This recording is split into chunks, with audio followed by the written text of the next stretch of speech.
basic procedure that a Canon crew back in the day would have had to go through to load these things. The first thing they did was roll it out of battery. The carriages are made in two separate portions. You've got the upper carriage and the lower chassis. The upper carriage can actually roll and slide backwards and forwards. That does a couple things. Number one, the recoil from the gun, that lower chassis is at a slight angle, so the carriage has to roll uphill against gravity to slow it down and absorb the recoil.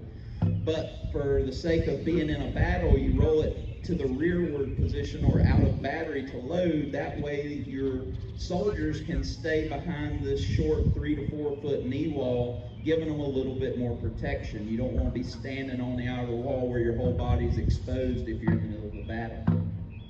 Once they roll it out of battery, a couple things they did when I was talking about challenge points. They first have to do what they call search the piece. That's the technical name for cleaning it out, make sure the bore is clean.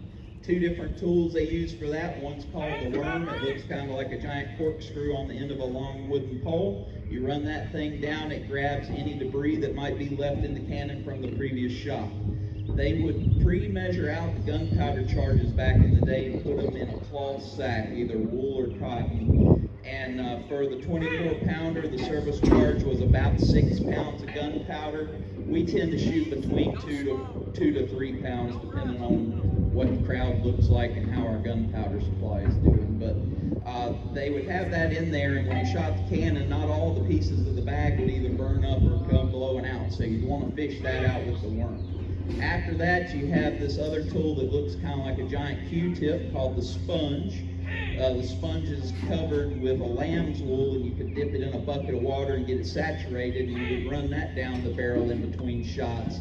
Not only just to clean it out, but probably most importantly, to extinguish any sparks or embers that might still be in there from the last shot. These being muzzle-loading guns, you really don't want there to be any burning embers or sparks inside the cannon when you load that next 6 pounds of gunpowder down the barrel.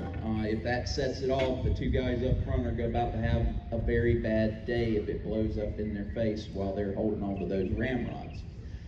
Finally, once the piece has been searched, they give the command load. The gunpowder will be brought up to the front, and there's one final implement or tool called the rammer. The rammer looks a lot like the sponge, it just doesn't have that lamb's wool on it, and you use that to push your gunpowder charge down the barrel, and then if you were shooting a live round, you would then insert whatever type of cannonball or shell or whatever ammunition you might need for the situation you were in. That would also be rammed down, but it would be